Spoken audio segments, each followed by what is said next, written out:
Hey everyone, happy Halloween. We are starting off today with a gel removal and prep on some beautiful these were wedding nails. And so she loves them, so we're actually going to be redoing them today. So I'll do a video a bit later on how easy and quick this design is. But before I get started, I just wanted to let you know what's going on. I think these are 3 weeks old. Yes, 3 weeks old. So I'm going to turn the Valentino on because, you know, can't file without the Valentino on. And here we go. Also, Jessica is here and she will field any questions. So if you guys have any questions, she will ask away.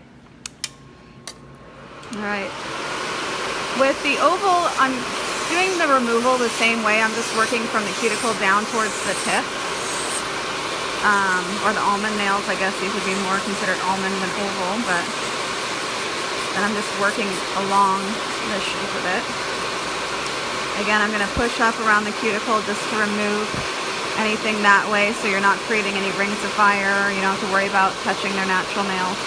And then I'm coming down and I'm going around the shape of the almond nails to remove and thin out along the free edge that way. So when you look down the barrel, you're able to maintain a nice thin nail, removing any excess bulky product or anything like that. As usual, I'm using a coarse sanding band. They're the ones that I sell. Currently, they're from Medical. I do switch around the brands that I sell from because once I go through a lot, sometimes I will find that the next lot that I get is tighter. They're harder to get off the mandrel. That drives me crazy. Or the grit on the sanding band is different. That also drives me a little bit crazy. So I test out the sanding bands before I get a lot, and so my current favorites are from Medical. So if you purchase sanding bands on Love Nails right now, they will be coming from Medical. This is done, I believe I filled hers with Natural, which is our UV plastic gel. So it is my favorite for someone who's wearing a longer nail. But you can definitely do this with Enhance or Balance if you have the performance line. A lot of people are really into the LED gels, so you definitely can use Balance or Enhance to do your fill. So this was a little bit bulky around here, so I'm definitely going to remove all of that.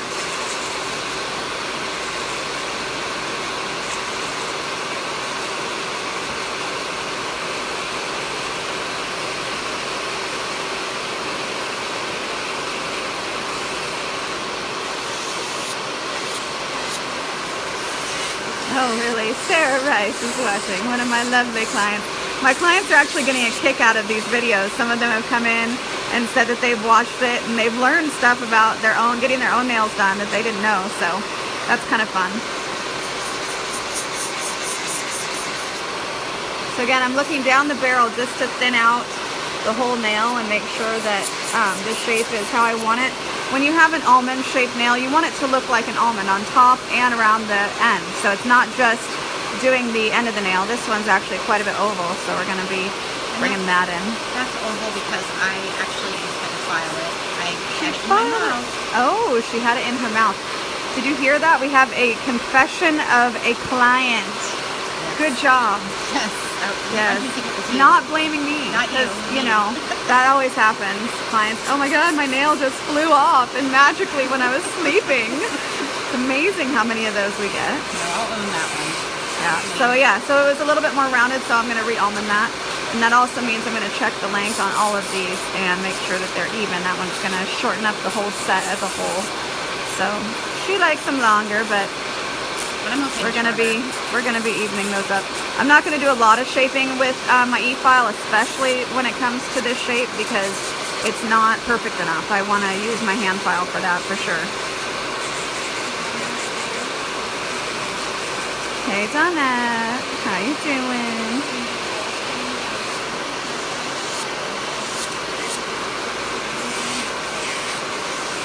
I'm not actually getting that close to cuticle. I would be scared too if it was someone who only had like a week's grow out, because then you're literally like talking about really, really close. But I've got a decent gap here.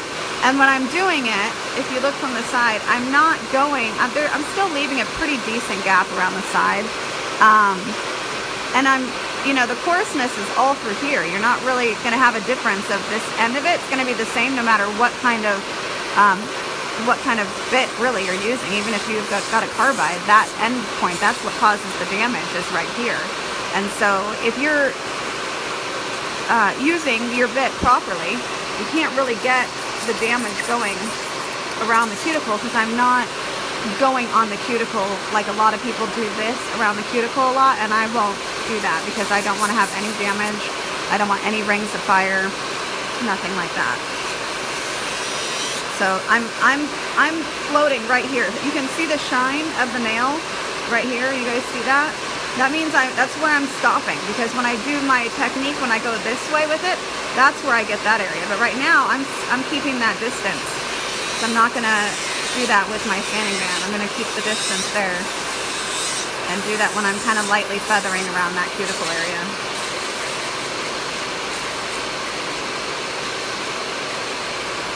See, this is where I go through and I lightly feather up towards the cuticle.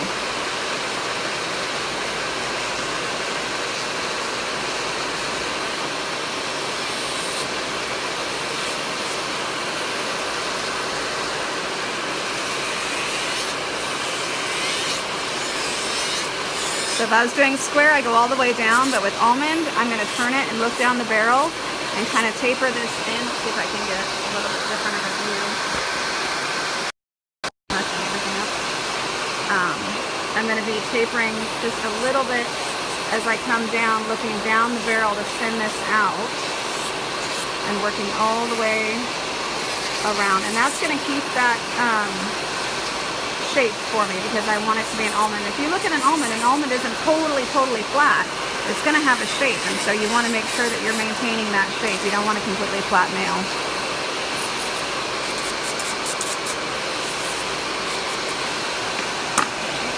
And then I always dust my hand first,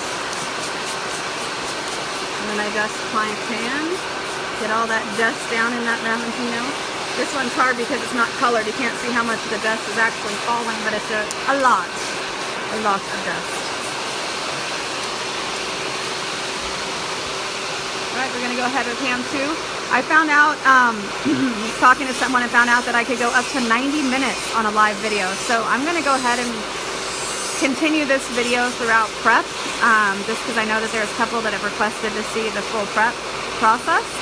So we're just going to keep on going. So if you guys have questions, please let me know. I'll try to continue to talk around what I'm doing. Again, I'm pulling this down and continuing that almond shape.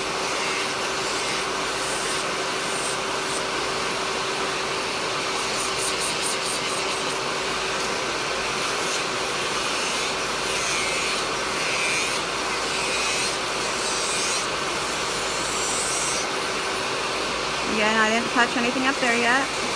Pull the skin away, come down the sides, and then I lightly feather up. If there was any lifting, it would just kind of flick right off. She's a great client. Love when there's no lifting. Product helps a lot, of course, but prep is important when you got clients that go at least 3 weeks.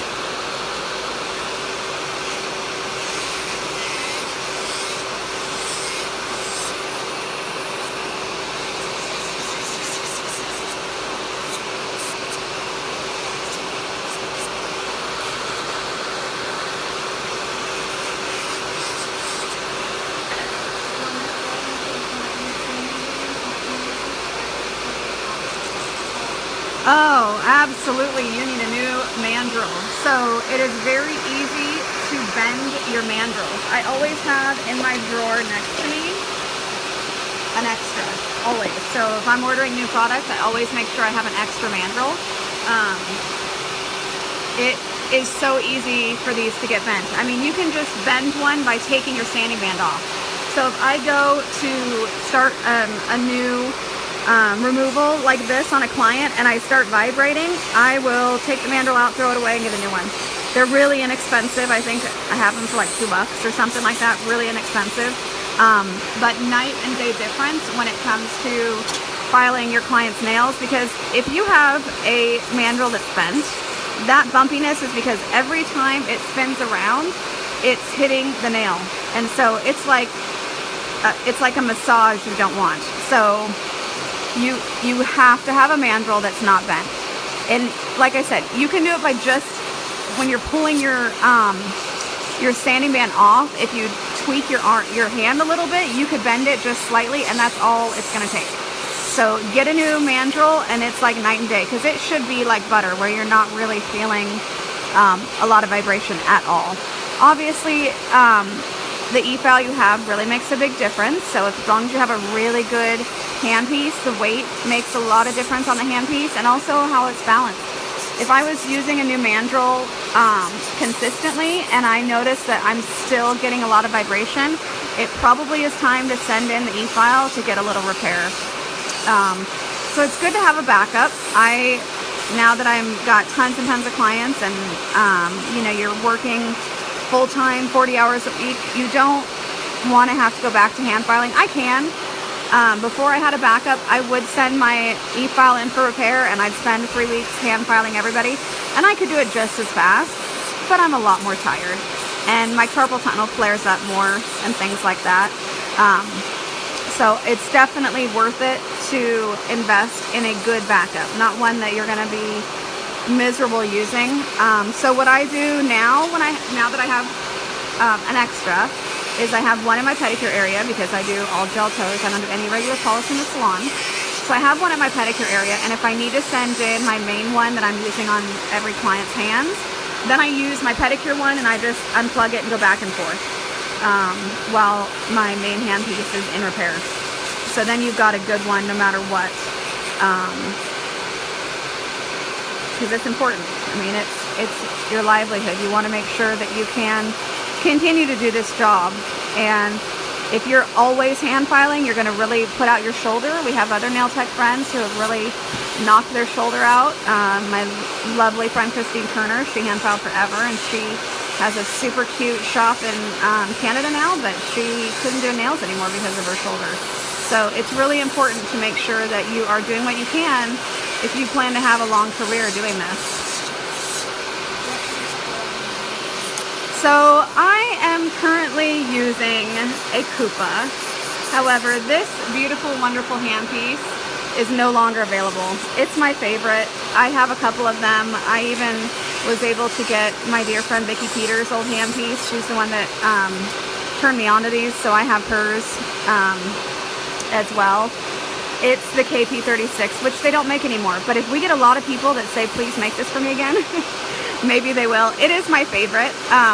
The current handpiece that comes from KUPA that is the best one is the one that comes with the passport. Jessica will go grab hers because she just got one of the passports for herself. And so I will show you what that one looks like. But if you're going to get a really good e-file, I recommend the KUPAs. I like them better than the Ericas, because the Ericas to me seem very back heavy, because they have the Ericas are very back heavy. The motor is in the back here, whereas these ones, the motor is very, very balanced. I mean, you can do that and it's basically going to just balance right in the middle. So it works like a pencil, and it's very thin, because I have the tiniest thumbs ever, so I don't want something that's really big around. Thanks, Jess. This is Jessica. So this is what comes with the new Mani Pro Passport. I do have these on sale at Love Nails, and I have all the different colors. So they even brought the charcoal back. So if you're looking for the charcoal, it's limited edition. And these are portable. So you charge it, and you can use it for, I believe, 8 full hours of working hours. And so, thank you very much. Soft landings are lovely to work on. So yeah, the Passport is by far, from my opinion, the best e-file that you currently can get your hands on. So I am a big fan. I believe they range, I have them on sale for $375 or to $405, something like that, but I include free shipping on that, so you don't have to pay extra shipping, which is nice. Okay, so after I've dusted her, I'm going to go ahead and just start with Cuticle Prep. Very, very important. I use a standard pusher like this, pull it out of my disinfectant tray, wipe it off, and get going. You always want to make sure you're using this scraper because you want to get in there and get all of the funk out, which is totally the technical term. And push good. There's, you know, it's amazing when a new client will come in and they will discuss about how I've never had anyone push my cuticles back or spend so much time on my cuticles. Oh my gosh, that's amazing. And some of them love this part where you're scraping around the cuticle and kind of getting all of this funk off. Some don't love it. Some are, you know, oh, I'm so sensitive, and they want you to lighten up, and I'll just tell them that's fine. Just let me know. I don't read minds, so just let me know and I'll be a little bit gentler. But I really like to get in there and get everything I can. Some are like, it's their favorite thing. They just love it. So everyone's a little different. But I definitely want to make sure that all this is gone, because this is what, all this stuff that comes out, this is what causes lifting. So if you're not using a pusher like this and giving it a good scrape down, you're not pulling off all this stuff that's stuck underneath. And that's all going to show up. And a good push is going to give you more growth. If you don't push back the cuticle, you're going to end up with a lot more grow out showing up really quickly, because a good pushback is going to give you at least an extra week's worth of grow out. So hers didn't look as grown out until I pushed the cuticle back, and now it's like, oh, okay, there's a lot more grow out there, because cuticle makes a big difference. And I like to get product really close to the cuticle when they leave, so that it doesn't look like they have any grow out for at least a week. It's very important. That's true. That's true. I'm good. I concur. She concurs. My client today is also named Jessica, so we have a house of Jessicas currently. It's a very popular name. It's the A-team. It's the A-team. She does my lashes, so if you see me at a show or an event and you think my lashes look awesome, it's because of this lovely Jessica right here. So here I'm just going around and dealing with cuticles and skin that's sticking up and all that kind of stuff is really a matter of experience. I don't recommend, if you're brand new, to just kind of start going at stuff. You don't know what's what, but as you've been doing this for 15 years, you know what's good and what needs to go. I have a couple of clients who will specifically ask me, can you use your sanding band? And I go really light. I'm talking like a 1 or 2 on my machine, and I'm just buffing this callus. You know, you guys get that callus sometimes. So I have a couple of clients who specifically want me to go around and just get their calluses, just like you do on their feet. But it helps with how their skin looks when they leave. It looks less dry, less calloused. So I'm just looking for any hangnails that might just be sticking up. Try to get rid of those so they don't have to pull at them in 2 days and say, oh, I have an infection, what happened? And if I didn't do this, I would blame myself. Cindy Wilson says, it's my favorite thing to do. How weird is that? One of those satisfying things to do. Yes, I concur with that, because I was pre-vet to be a surgeon. So when it comes down to all these like little tiny things where I want to get in there and really like clean everything out and make sure that it's nice and like finished and perfect and there's nothing left, yeah, that's the surgeon in me. So Cindy, I get you. I totally understand. All right, I'm gonna prep file real quick. Prepping a file, seasoning a file, super, super important. If you get a new file, it's gonna be sharp because these are all cut by machine and they're paper.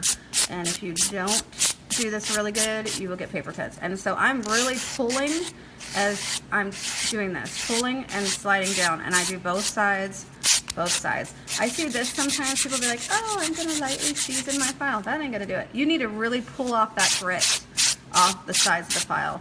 When I did my own nails before I went to nail school, I didn't know about this, and I would cut my fingers. Every time I did my nails, I would have cuts all over my fingers, and I'm like, okay, well, it's just part of doing your nails, I guess. And it's the only thing I learned in nail school. We had a nail tech for a teacher for about 2 weeks, and the first thing she did was she started seasoning a file, and I'm like, raise my hand. I'm sorry, what are you doing? And she told me, and I learned so much in that moment, and nothing else, because she quit. And then I had a Supercuts hairstylist for a teacher. So that's a little story about me and what I learned in nail school. I'm sure that many have other stories of what they did or did not learn in nail school. All right, I'm gonna go ahead and bring this closer so you guys can see what I'm doing. So I went ahead and went around and I beveled my nail into the new growth. And then files are shaped like this for a reason, so that you can go and you can get into these side walls really good and prep around the cuticle. So you want to prep all the way around the cuticle. And I'm using a 100-100 and I'm just being very gentle on the nail. You can use a 100-180, but I wouldn't really go finer than that because you don't want to be buffing and smoothing out the nail. You want to get it prepped for product that's going to stay on it until the nail grows out. So you want to really get that prepped properly. And then I'm just going to give it a new shape. Make sure that I look down the barrel and see that it's how I want it to be.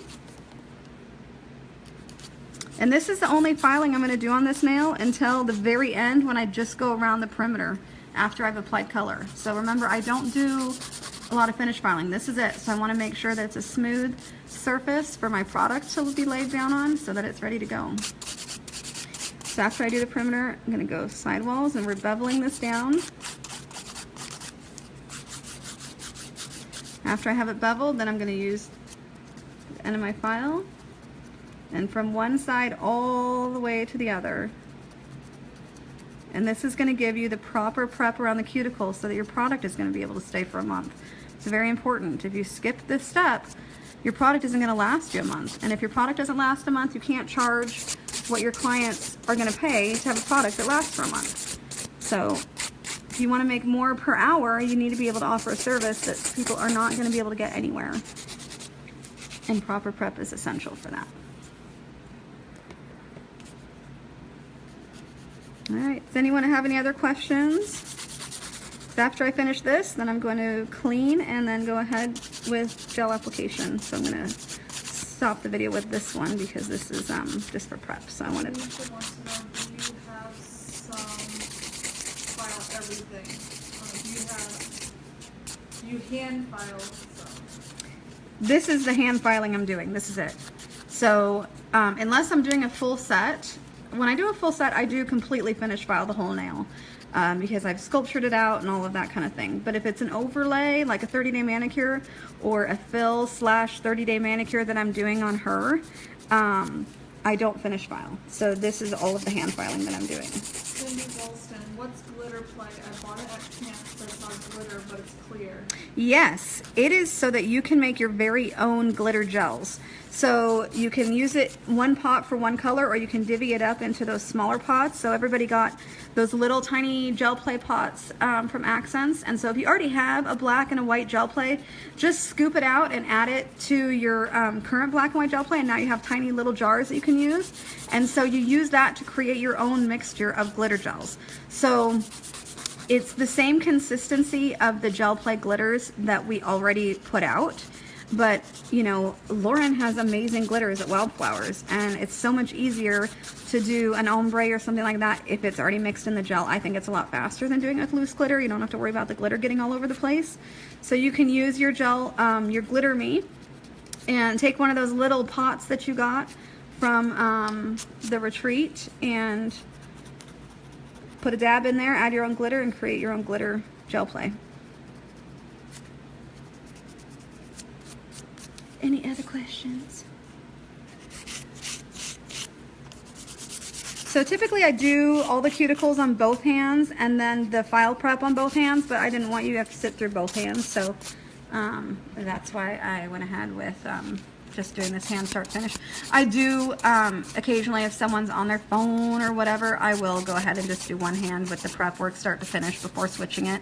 Just makes it easier on the client. They can do what they need to do, and it doesn't really make, as long as I have all my tools right here, it doesn't really take me much time difference to do that, so that's fine. This is the 100-100, but I don't have to put a lot of pressure on with it, which is why I really love it, because a lot of pressure creates heat. And so if you can keep your pressure up, you're not going to create a lot of heat, but it's still going to give you a really efficient filing, which I'm a big fan of. I want it to, especially if I'm hand filing, like if I have to hand file to remove all of the product, which I will be happy to do a video on a client and hand file to remove the gel, so you guys can see that you don't have to have an e-file if you want to do the 30-day manicure. You definitely can do it with a hand file. I would not want to do it though with a hand file that was not 100 grit.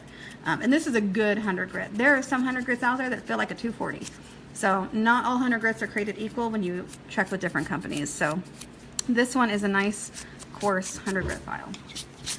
All right, folks, that is prepped and ready to go. So all I'm going to do is wipe this down, and we will be ready for gel application. Thanks everyone for joining me this morning. From the Jessicas, goodbye.